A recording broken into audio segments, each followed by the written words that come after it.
and you need to defend yourself all the time. As you may heard, I file a few lawsuits, and I'm in the court now because they accuse me of doing stuff that I never did in my life, and they wrote lies, and I will not allow that. I will fight till the end because I don't want that they damage my reputation and my... All right, buckle up, because this one's messy. So Melania Trump, you know, the former first lady who usually just minds her business and avoids the spotlight like it's a leaky faucet, just unloaded a lawsuit worth $500 million.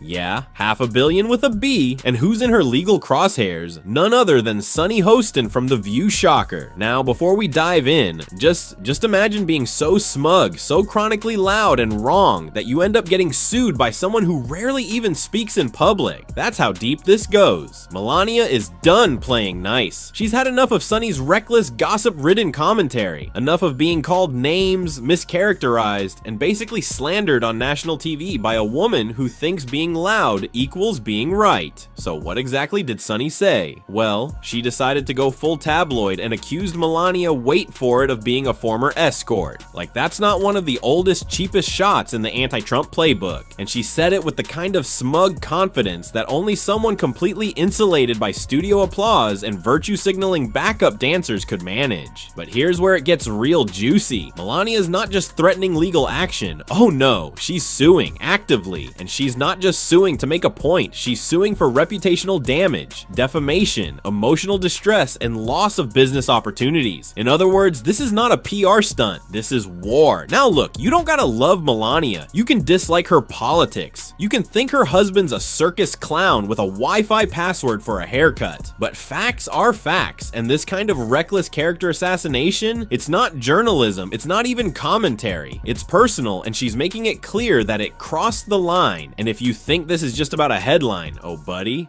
it's not. This is years in the making, years of being mocked, diminished, called a gold digger, accused of being an unwilling hostage, or worse, some kind of foreign asset, all by a media class that couldn't handle the fact that Melania refused to play the Michelle Obama game. And what makes this even more ironic, Sunny Hostin, yeah, her turns out she's got skeletons in her own ancestry closet, literal ones. A few months ago, it came out that Sunny's family lineage includes, wait for it, slave owners. Let that sink in. The same woman who sits on national television every day preaching about white guilt, historical injustice, systemic oppression, and generational accountability. Yeah, her own family owned slaves. And when she found out, her reaction was like, oh, I'm just shocked. Shocked? We're shocked you didn't do your homework before preaching to the rest of America like you're Harriet freaking Tubman. So let me get this straight. You're out here calling Melania an escort, pushing decade-old lies, and acting like you sit on the throne of moral superiority, all while your own family history is doing cartwheels in the background. Nah, this ain't just a lawsuit, it's a cosmic slap in the face.